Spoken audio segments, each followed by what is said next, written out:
Good to see everyone. Father Ian Van He's in here with Alana Burke. Yeah. Alana. Welcome everyone for the 31st Sunday in Ordinary Time, where we review the readings for the Mass and sometimes go down rabbit trails and sometimes stick on topic. You never know. You got to stick around, find out. So how are you doing, Father? Doing well. I'm at my parents' house. Spending today through tomorrow with them, and then got to get back on tomorrow night. But cool. Let's jump in. Yeah. All right. First reading from Deuteronomy. Moses spoke to the people, saying, "Fear the Lord your God, and keep throughout the days of your lives all his statutes and commandments which I enjoin on you, and thus have long life. Hear then, Israel, and be careful to observe them, that you may grow and prosper the more, in keeping with the promise of the Lord, the God of your fathers, to give you a land flowing with milk and honey. Hear, O Israel, the Lord is our God, the Lord alone. Therefore, you shall love the Lord your God with all your heart and with all your soul and with all your strength. Take to heart these words, which I enjoin on you today." Cool. So we're going to hear about this in connection with the first reading. I'm trying to think if we should the gospel. The first reading in line with the gospel. I'll start with the thing that's most obvious instead of trying to wait. So does this mean that we don't need any rules, that we don't need any structures, and we can just love and that suffices, right? Because that's what we're going to hear in the gospel, according to some people, right? We're going to hear that all you need is love, like that Beatles song. All you need is love. Do. So what are your thoughts? And all the statutes. Yeah. I think that's a overlooked part of maybe this reading. To keep throughout all the days of your lives all his statutes and commandments. Well, so I think I got a good analogy. Okay. So let's talk about soccer sports, right? Oh, okay, go sports. So you have lots of rules in sports. You have different laws. You have different positions. The game is fulfilled in scoring goals, right? So what's the problem with the scribes and the Pharisees that we hear in today's gospel? It'd be like if a soccer player came to the sideline and said, "Coach, I didn't use my hands just like you taught me. I kicked the ball." And the coach is like, "But you didn't score any goals. You missed like the most important part. Like, yes, do all those things, but realize that the whole game is fulfilled in scoring goals. You kicked the ball the wrong direction." Exactly. Like, you didn't even know where the goal was. Exactly. You're like the little kids. You scored on your own goal versus, So there's all these things, but the thing that fulfills them and the things that makes them possible is following. If you don't follow the rest of the rules, then you won't score goals. Yeah. Like they're lower, but they're not they're not the ends. They're the means to the end. Mm-hmm. So hierarchy doesn't nullify lower things.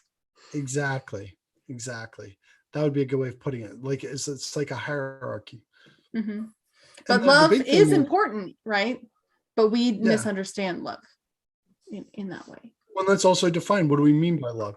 Do we mean animal love? Do we mean like our raw instincts, or like do we mean just like our just being attracted towards the good, like emotional things? Or do we mean, we're breaking up a little bit, hopefully it's not cutting out. Or do we mean willing the good of another? Because sometimes willing the good of another is not necessarily making them feel good, right? Sometimes you do things for people, doing what's best for them, and they don't like it and they don't enjoy it. Right. And there's always discernment around those things, right? Because some people can get it wrong doing things that people don't necessarily enjoy, and it doesn't always end in their good. So we have to be careful and discern on all those things. But I think it's important because he really states it in here about all your heart, all your soul, and all your strength. Like, what does that mean? Like, what was he trying to tell us in that? Well, I think one of the challenges with correct and beautiful action. Okay, there is no law that will tell you how to make the perfect picture, the perfect painting, the perfect song. There is no law that will lead you to that level of excellence. To reach that level of excellence with something, it's almost like you have to have an intuitive grasp of something new, something beautiful, right? Because a lot of times, if you like, we've all experienced this where they have like a hit song or whatever, and somebody just makes like a version of it, and it doesn't even feel the same because it's like it's a counterfeit almost, Mm-hmm. right? Or you see that, you're like, oh, that's the exact same, you just ripped off of this other person. So to Mm-hmm. make a truly exciting song, let's take music for example, it's bringing forth something new for which Mm-hmm. there is no law, but it depends on laws, right? There's laws undergirding it. There's laws of music. There's laws of Mm-hmm. rhythm. There's something that helps it transcend the perfection of the laws that it stands on, right? It Yeah, helps elevate it past the doing the things correctly, right? Like music is very mathematical, and there's things that sound good to people, right? And there's tones that help people, but there's more than that, and the beauty and all the transcendent goods really are what speak to us. yeah, And how do we use that towards God? How do we lift our hearts and our souls and use all of our strength to love the Lord, right? yeah, So exactly. And you would never say that a musician could ignore all those lower laws and just, like, you would never say to a musician, just make an awesome song. Just make an awesome just do song. It's it. that easy. Just Yeah. do it. Yeah. Right. No, there's a Don't whole use any sequence. rules. Don't use any rules. Just do it spontaneously of your own initiative with no training, no discipline. If I just leave you alone in a room with a guitar, you'll become the Beatles eventually. That's how people treat the moral life, right? Yeah. And like, oh, well, I tried that once. Yeah, exactly. Like, oh, yeah, that doesn't make a habit. That doesn't make virtue. It doesn't do anything except for you tried it once, right? And that's just like, I tried guitar once and I sucked. Well, okay. Everybody always, Yeah. and there's like 1 in a million that might be okay when they first pick it up, but Yeah. There's some people with very raw natural talent, but that's what it is. It's raw. It's still not a transcendent good, right? It's exactly. not good, beautiful, and true. Those things rest on the natural law, right? Yeah. So That's how a lot of people treat the moral life. You know what I'm going to do? I'm just gonna live my life. It's like, I'm gonna have my guitar in the house. I'll look at it every day, and then by the time I'm older, I'll figure out how to play it magically. I'm like looking right now, just like looking at my treadmill, like Exactly. one day I I'll just got be the Bible. I inspired. got the rosary in my house. I got the Bible. When I Yeah, have enough time, I'll pray. right. And I'll be great at it first time. Because I've been thinking about it and like it's been telling me these things this whole time, right? Yeah, That's how that exactly. works. So Yeah. it doesn't. It actually takes hard work and dedication and some blood, sweat, and tears. I guess the question then is, so I see this. Have you ever heard the book Essentialism? Have you ever seen that? It It's like a sounds business familiar. literature, but I mean, it's probably, I don't know if it was a popular business book. I read it, but it talked about focusing on what's essential. Okay. Pretty easy That sounds concept. self-explanatory. Yeah. Yeah, it's pretty easy concept. A lot of business literature is, but there's something about business literature that it's very simple, complex, simple ideas, but it does. I think it is helpful for people who are in business because they don't necessarily need complex ideas. They need simple ideas that they have to be reminded of. But that's another subject. But Yeah. anyways, so going with essentialism is, I see it. If you're in a parish, the problem with the scribes and the Pharisees becomes very apparent because, and I have to be careful how much I talk about this. Our parish is not, St. Peter's doesn't go through this, but I've seen parishes that go through this where they get so wrapped around the axles about so many policies and procedures and all these things that are not essential. And, if you ask like your typical parish secretary, what is the most important thing we do here? Or what's the most important part of your job? Mm-hmm. I don't know if she would say to love God and love my neighbor. She might say, Mm. well, I really got to keep the paperwork in order. And that's Right. that's the mentality, right? Mm-hmm. That's the mentality. It's like, what is essential? Like, Yeah. and, Interesting, because that makes me think of, military days and working in the chapel. And that's literally what I heard all the time. What's mission essential? Yeah. What's mission essential? Those things are most important. Those things are what we need to focus on. What's mission essential? And mass was mission essential. So like, at least we had that focus that mass was necessary. So I definitely think it's an interesting way to think about it. And, and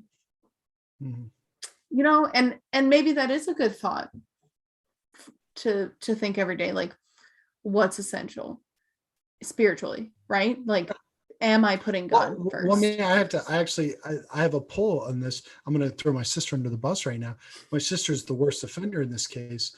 Is I constantly get people who try to pull me away from things that I view are essential, right? So my sister walks in, she notices every little detail that's off in the buildings, and why is this? Why is that? Why is that? And I know, and I don't say this to her. Maybe I should at times. I know that many times the reason why a lot of these details don't get done is because I'm focused on other things that I consider more essential. And so I prioritize. And the thing that's always hard to explain to people when they walk into Newman is we've been continuously renovating it now for 5 years, continuously. There's like, and it feels like it's like a never end. I mean, we're getting to the point where it's in pretty good shape right now. But I mean, it has been, somebody walks in, they're like, well, why is that light been off? I'm like, yeah, all of the things that we've been fixing, like I just dropped that detail, And I've had to explain to my sister, there's 1,000 little details like this in my life that I could attend to, but then I would not be available like emotionally for crises, other things like that. Yeah.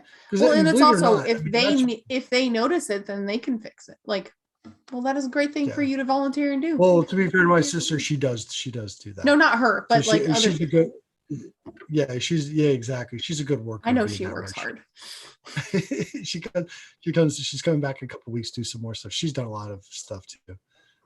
Sylvia's done a lot too. No, I'm really grateful for them around me, but just the challenge is that in life, you always have people, and not that my sister does this in a dramatic way, but they're always trying to pull you in different ways, especially as a priest, and trying to, and it's hard to explain to sometimes, like,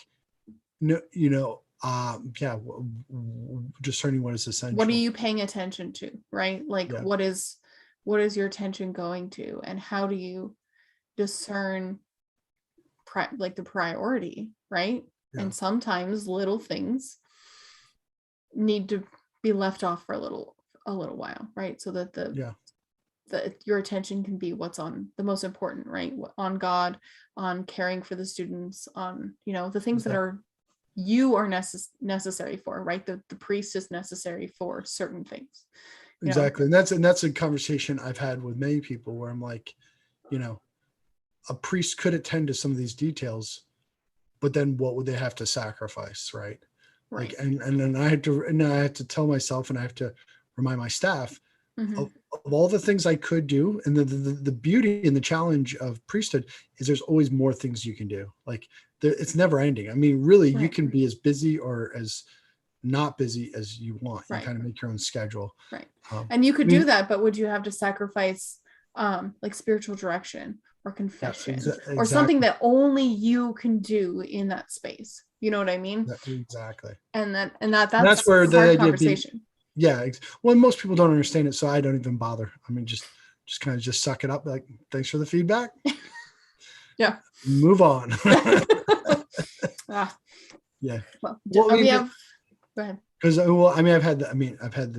there've been so many situations where it's like, yes, hypothetically, well, and I'm going to reveal a little bit, like, hypothetically, like, I could set up and break down for every single mass. Then an hour obligation becomes a 3-hour obligation. Then I've noticed one of the things that's hard to express to people is when you're not at your best, like, there's like a ripple effect. If you're walking into mass frazzled as a priest and not recollected, then the people aren't recollected. They're not nourished because that energy kind of, you can feel the energy. Yeah. Exactly. I mean, that sounds kind of new agey, a little hippie-ish, but there's truth in it.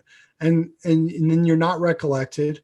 So your homily doesn't have that flavor of the Holy Spirit. People aren't nourished. Mm-hmm. They give less. And then you're having to do more to catch up with the fact that you Mm-hmm. have less. And it's Yeah. just like, Yeah. and that's part of the challenge of, negative feedback loop. Yeah, exactly. And a lot of it, the thing I've also realized, going back to this idea of, well, what's the fulfillment of the law? The fulfillment of the law is love.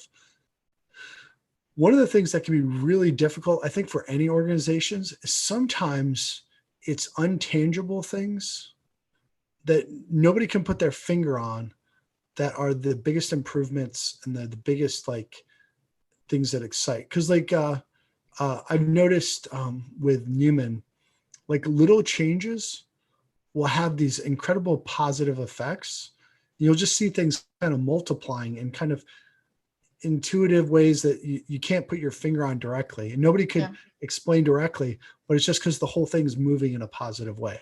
Right. Well, Whereas, also you guys are changing the whole surroundings, yeah, and people actually, like, it's not new age, it's not woo-woo. People actually respond to their surroundings. It's not necessarily conscious, a lot of it's unconscious, but if they feel better in the space that they're in, they'll respond better.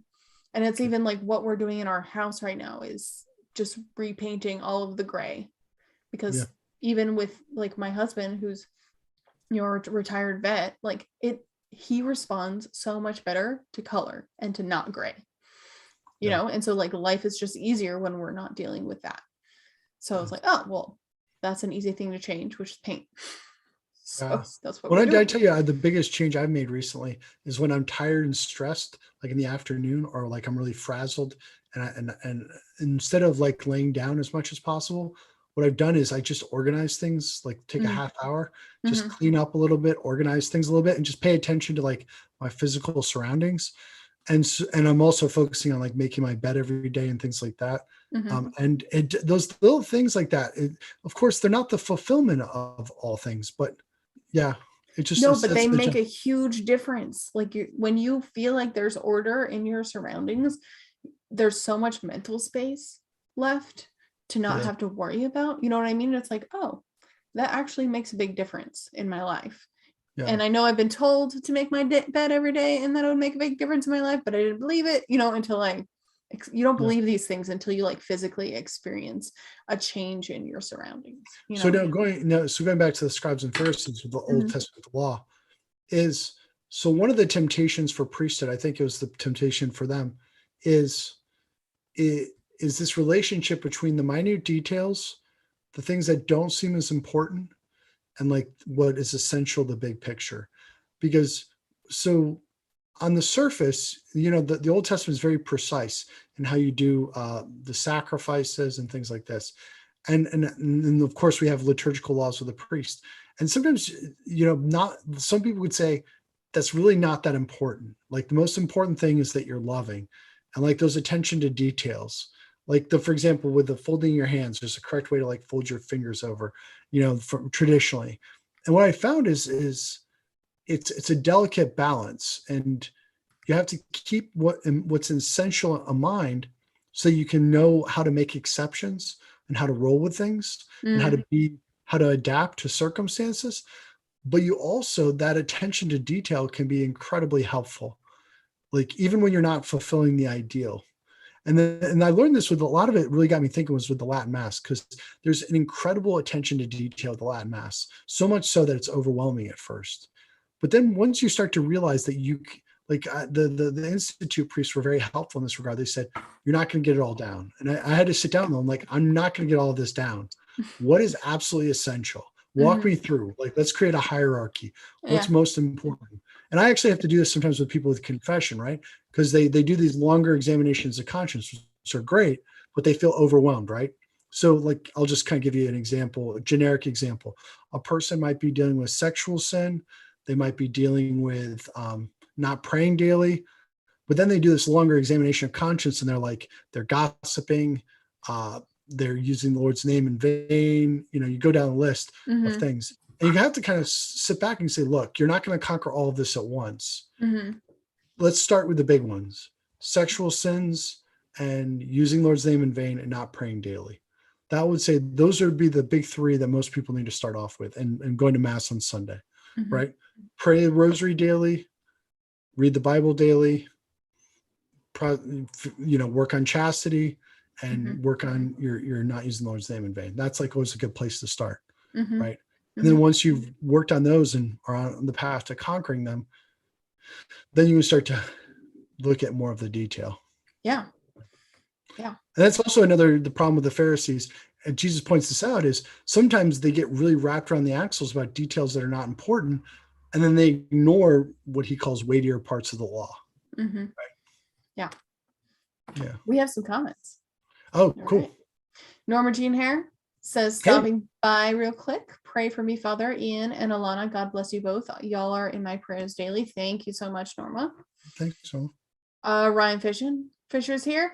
Good afternoon, party people. Great to see everyone. Glad I could join. It's good to see you, Ryan. Nancy Ware says, organizing does help. I agree, Father.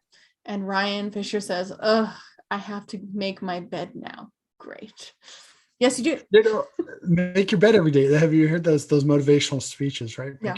It does make and also, I found out something called dishes math. It's crazy, but it's true. But not important. What's dishes? That? Dishes math. If you don't do your dishes every day, it multiplies exponentially in time of actually having to do your dishes. How long it takes to do your dishes if you procrastinate is exponentially longer than if you just do them. I know. I didn't believe it until I did it. It's true. One habit I've gotten into recently is trying to measure how long something takes to understand it. Because, I'll give you an easy example today. I had breakfast with the seminarian, and I was traveling back to the parish, and I had a road trip. I was like, I could save a ton of money if I went and bought 12 packs of drinks that I would have in my car with me on the road trip versus buying, at the gas station. So I was like, okay. And I was like, but I don't have the time. I'm in a hurry. Like, I wonder how long it would actually take if I pulled in and went. And I think I think it ended up taking 5 minutes. And then there was like seltzers that were on like sale. Yeah. And so I got a ton of seltzers for cheap. I'm like, and for all it took was 5 minutes. But in our heads, we make these, because going to the store usually is like multiple items, so it takes a lot longer. So in our heads, it's like, I don't have half an hour to go to the store or whatever, And then if you're stopping by on a road trip, it's every stop is like 15 minutes. It like puts you behind in time at least 15 minutes, even if you're only there for 3. So you save yourself some time. So exactly. That's the irony, of course. I mean, that's the whole idea of like facing things immediately versus right.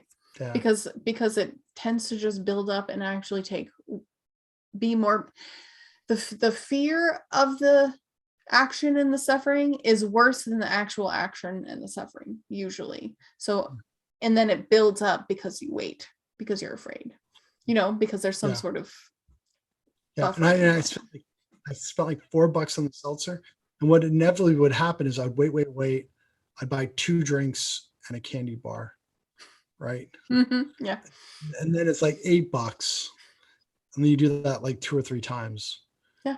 One trip, but I'm saying, like, over the course of. Whereas now I have all the seltzers there, and I just drink to my heart's content. Yeah. And then you just have to pee all the time, but it's fine. Exactly.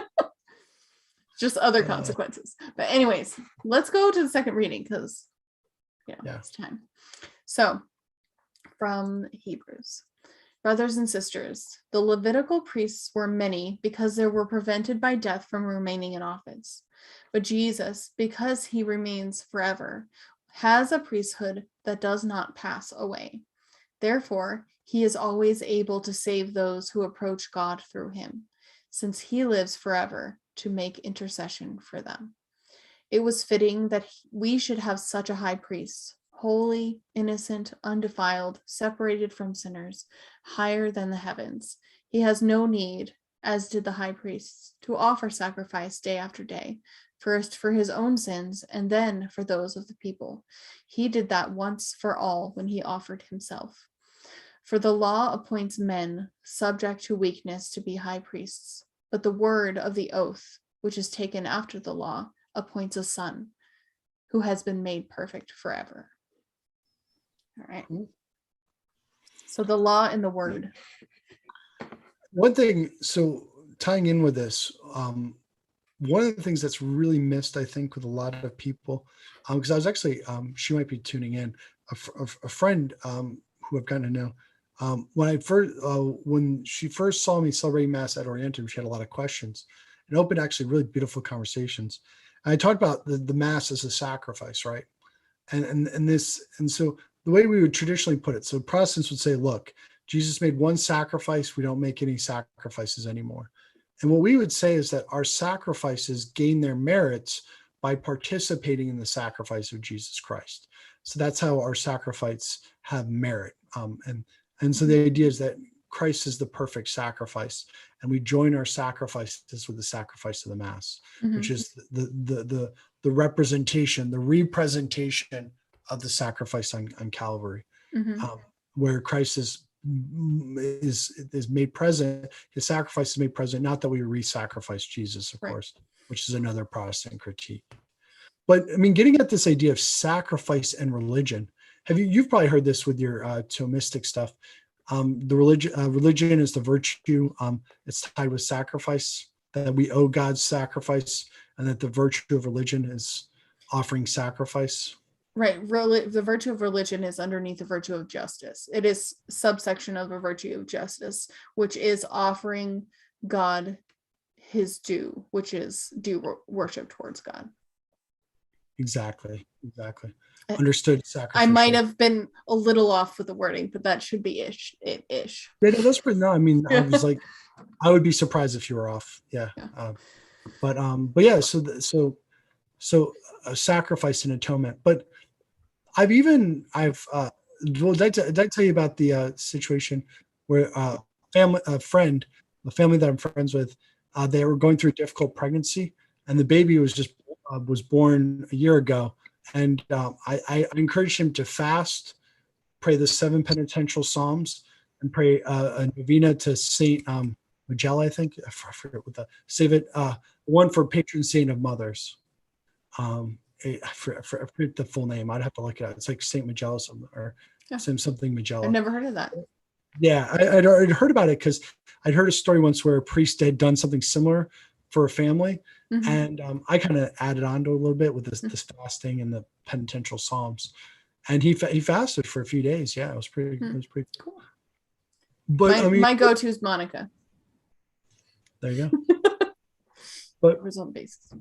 But this idea of how do you handle evil, physical evil or moral evil or whatever, is to offer sacrifice and atonement, and to plead God's mercy. Like that's I think that's still, I mean, that's prevalent throughout even the New Testament church and up until the Beatles.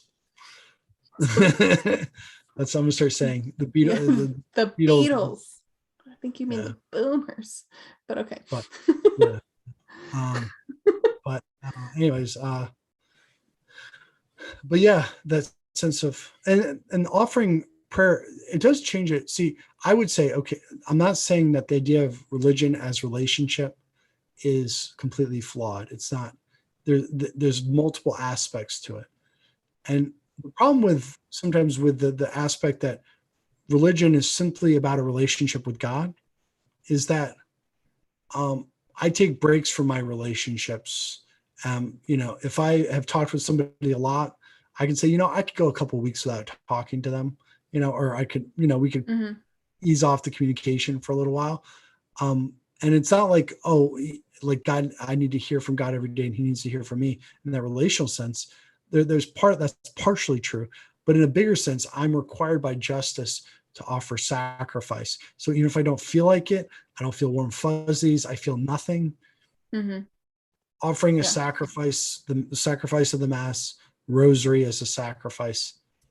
Right. Is good. Well, and I would also counter that with the other end right? Because the virtue is the Yeah. mean of two extremes. The other extreme, which is that views religion as just following rules and no relationship, right? Exactly. So that's the two things that come together, right? To love your Lord, right, with all your heart, mind, and soul. Like that's still there as the commandment, right? There is the relationship that's important. Then also doing what's necessary, fulfilling the justice of, right worship, with the love, right? It's the both and that you hate so much when I say. Yeah, that's all right. I'm rested. I'm in a better mood today. So. Like it's kind of both and, but it's the mean, right? It's the mean of the virtue,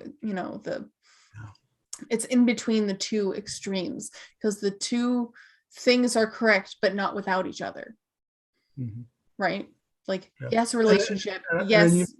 You didn't upset me with rules. Your both and now, because you fleshed it out first. Because sometimes you're like, I'm like, well, what are your thoughts? You're like, what's a both and? This is high school. Okay, again. so I need to lead you into the both and. Okay. I need you to explain in 500 words or more. And like this is how you grow in relationship, is you say like, oh, I'll accept your both and if you give me your thesis first. You flesh it out. Yeah, flesh it out. Yeah. So, but yeah, I think, and bringing it back to like, we still have a priesthood that is made of men, right? That serves the Lord and fulfills and helps us on our behalf, fulfills that virtue of religion, that are weak, right? So there's also Jesus is the high priest, but we also have human priests that we have to pray for. Pray for your priests, pray for Father Ian, pray for all of the priests, everyone that's in formation, in vocations. We need them to fulfill this, and they need us to fulfill our duties as laity. And I really think that we talk about praying for priests a lot, but I don't necessarily think we talk about the other side also of like the laity need to fulfill their duties. And it's not just all on the priest. The priests can't change all the light bulbs, guys. Okay. Back because we just talked about it earlier. Yeah. Bringing it back. All right, full circle. All right, let's jump in the gospel. Okay. Well, let me check, see if there's might end a little early today because we're kind of on a roll. Okay, we got some Saint Gerard Magella. Is that who? Yes, that's correct. All right, we got two people, Norma Jean and Roberto, who chatted that in on Facebook and on YouTube. So thank you guys. And Ginger says she's listening. So welcome everyone. And I'm going to go jump into the gospel now from Mark. One of the scribes came to Jesus and asked him, "Which is the first of all the commandments?" Jesus replied, "The first is this: Hear, O Israel, the Lord our God is Lord alone. You shall love your Lord your God with all your heart, with all your soul, with all your mind, and with all your strength. The second is this: you shall love your neighbor as yourself. There's no other commandment greater than these." The scribe said to him, "Well said, teacher. You are right in saying he is one, and there is no other than he, and to love him with all your heart and with all your understanding and all your strength, and to love your neighbor as yourself. It is worth more than all burnt offerings and sacrifices." And when Jesus saw that he answered with understanding, he said to him, "You are not far from the kingdom of God." And no one dared to ask him any more questions. Mm-hmm. I like that he. It's funny that when I was younger, I would read this and I'd be like, that's it. I mean, because it's like he just said back what you were saying. Like, how is that so profound?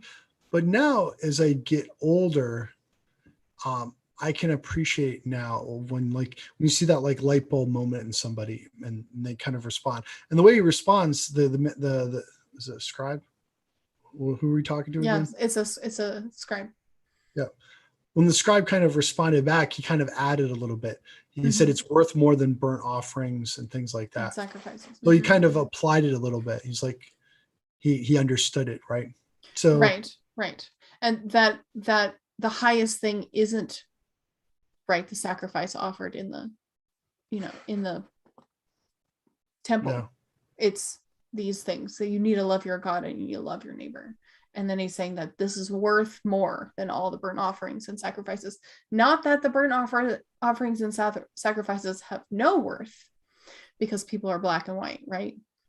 And they see, oh, so those aren't worth anything anymore. It just is worth, it has a higher value in reception, right? Loving your God and loving your neighbor as yourself is a high sacrifice as accepted by God. Yeah. Did I ever tell you the story of how I calmed down about liturgy, where I became more understanding about liturgy and more patient with it? When was this? When I went to Mexico. So, and same time in Latin America, because before, my seminary was like a little bit more on the rigid side when it came to liturgy. There's a correct way of doing everything. And it wasn't the most relaxed environment in that regard. And I don't want to be too critical of my seminary, but I would say, I would not say I would recommend it for liturgical formation. There's a heavy emphasis placed on the rules. One thing, they didn't really explain the rules, and it wasn't like devotion was not as important. It was more about external conformity than devotion. Oh, okay. So that's why. Okay. Yeah. So I've just walked through this working with the Institute, because the Institute of Christ the King, which is funny because they're a Latin Mass group, you would think they would be more rigid, but actually there's a much healthier liturgical mindset. I don't know how to explain it, but it just felt a little healthier. They were all striving to do the liturgy better. Actually, they were probably even more attentive to details than St. Charles Borromeo. But my time there was much more pleasant than learning the Novus Ordo in a Novus Ordo. Well, I think there's probably the focus on the intention behind the action and the why you're there to do it behind the action versus this needs to be the action, the end. Doesn't matter, like this is it. And when your desire is to do the liturgy better and better each time, your why is reverence, and then you're like, I'm teaching my body how to follow these rules, and you're more attention because your desire is rightly ordered. Yeah. And it can be, if you embrace it in a proper spirit, it can be quite enjoyable to be attentive to the details in liturgy. It's hard to explain, but as I've been more focused, just like sports. Yeah. Just like sports. Exactly. Just like sports. And there's like you hit the sweet spot, the ball just flies off the bat kind of thing. Yeah. Not that I've ever really experienced that like with a home run or anything, but I get the idea. Because I've had that with soccer when you just hit it just right and it just boom, pops. Yeah. But so anyways, but with that, when I went to Mexico, rural Mexico is like a disaster liturgically, like just complete disaster, and you're just like, this is not at all even close to the rubrics of the Novus Ordo. But the thing was there was just a lot of devotion though. So it was, I don't want to idealize. They have very real problems. There's a lot of drug issues. There's the gangs, there's the drug cartels, and the drug cartels in that area have killed multiple priests. So it's a pretty intense environment. It was a really dangerous area. My mom really didn't want me to go. I didn't go officially with the diocese, by the way. I went through a couple of priests of our diocese. And then spending that time being like, seeing, for example, when we were in the mountains of Honduras once, a woman who looked worse shape than my grandparents ever looked, rail thin. She walked like 5 miles to go to the mass because it was the one time she had to go to mass, and you're like, okay, yeah. People, it's interesting because I've used this recently, and I'm going to start using it more when people don't like to kneel because it's uncomfortable. Like that's a common thing sometimes when we're in the South and we have liturgies where there's not kneelers or whatever. Okay. What I do is I do the Mexico style, which is you kneel from the epiclesis to the memorial acclamation, because in Mexico, in rural Mexico, there are no kneelers. Mm. And these little old ladies, they're like 80 years old, and they kneel on cement floor. Mm-hmm. Yeah. Yeah. And there's, of course, the devout women who like will kneel the whole mass, because it's a little bit all over the place liturgically. So there's people who kneel even during the readings and stuff. That's kind of they're not as big on uniformity as we are in America. Yeah. America, we're very big on, one of our priests once said, they said, when he was in Rome, he said, the Roman view of the Americans is we're obsessed with choreography. Is what he put it. Like everybody has to do the same thing. We like uniformity in liturgy more than most cultures. And I think that transfers also over to the Latin Mass. People who are at the Latin Mass like things to be the way they expect them to be, and people to be the same in doing it. But the thing is, with Latin Mass, there's not clear rubrics on what you should be doing as the laity. Mm-hmm. So technically, there's a lot of room for interpretation. Yeah. But that's not necessarily their opinion. Exactly. And that's what was the I mean, that was part of the reforms of Vatican II that they said in Sacrosanctum Concilium, was that there'd be greater attention to the rubrics for the people. Mm-hmm. But yeah, who's also not big on uniformity like that is the Orthodox. They don't all wear the same color vestments at their mass. I've only seen one mass that they'll have every year. There's only one mass where they all wear the same color. Can you guess what it is? Actually, maybe two or three. One for certain. Is it Easter? Close. Pentecost. Oh, they all wear green. They all wear green for Pentecost. Green. But yeah, they wear green. And I lost. Oh, did you break up? You said they all wear green. What'd you say? I said any other part of the year they could be wearing multiple different colors. Look it up. Orthodox. Yeah. And I saw this one liturgy where, no joke, there's 5 priests and they're wearing 4 different colors. Well, that's the thing, is like it's so interesting to think about worship and like right worship and details versus devotion. You know what I mean? Both are important. Yeah. Both are necessary. And we can really, really, really get focused on one and lose the other, and that's still damaging to us. Yeah. Like really balancing, like be as devotion and as detail oriented as possible, like without being so hyper, like aware where it makes it a burden, right? It's not a burden, it's love. But it's love in terms of those two things, it's integrated, right? Exactly. You worship with integrity, which is there's devotion, there's forgiveness in detail situations, right? It allows you to be flexible in that way. Exactly. Because the heart's in the right place, and you want to do the right motions and well, that's exactly, and that's where Jesus himself kind of alludes to this in other parts, where he talks about I think it's when he cures on the Sabbath, and he talks about David, how he ate the showbread, right? That was a well-formed priest, right? He was like, okay, the showbread normally is not eaten, this is kind of an emergency situation, I'm going to break the law, I'm going to break the liturgical law for the sake of a higher good. And it's not a significant part of the law, but but he's not like, it's not willy-nilly, I'm just going to break the law whenever. Right. And it's not like it's okay to break the law now. It's not like it's there is an order in the hierarchy of goods, and there's the transcendent good, right? That we strive for, and when our desire is rightly ordered and we integrate the details and everything, I really feel like it comes together in a more natural, integrated way that is authentic, right? And that's really what we want. We want authentic worship. Exactly. That's like, people are desiring that, and they're trying to find it, and it's like, okay, where do I go to find what my heart really desires? You know what I mean? Even if we can't verbalize that, like I desire devotion and I desire these details, because it comes together with this Well, and the framework. details, when the details are intentional, Right. is the I thought about this when one thing I've focused on doing in my apartment is like my shoes.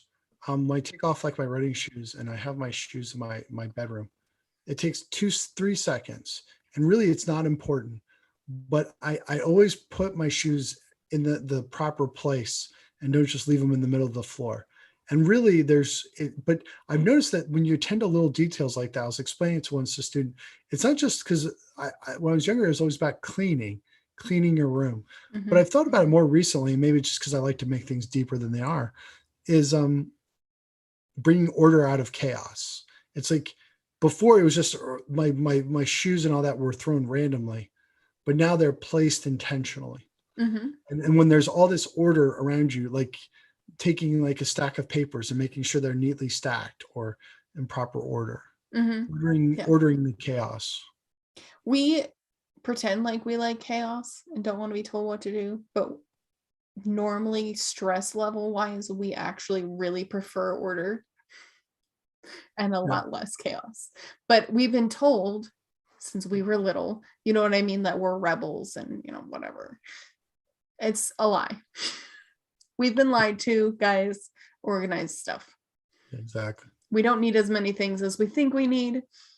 Our culture is a consumable culture. We need to get out of that. It's probably happening now without our, whatever, because it's chaos. But bring some order into your life. It will make a huge difference in terms of stress and anxiety and even possibly depression. So Absolutely. I think it's a good place to leave on because I'm tired. I had a long week, Newman week. I need a little. He needs to go organize some things because he's tired and he's not going to take. I'm at my parents' house, so I can't. I could organize their stuff. All right, well, I guess take it now. Natasha Dunn says, "Thank you both for what you do. Well appreciated." Thank you, Natasha. Thanks, Natasha. Yeah, let's say some prayers. And Father, Son, and Holy Spirit. Amen. Well, Heavenly Father, we pray in a special way for all who will watch or listen to this, for Norma, who chimed in. Pray for our college students when we just had Newman Week. I pray for a few friends that are in the hospital that are having complications for my parishioners. We pray also for Alana and her family, for her parish, for her friend circle. We ask you to bless all who will watch or listen to this. Benedicta vos omnipotens Deus, Pater et Filius et Spiritus Sanctus. Amen. Amen. Have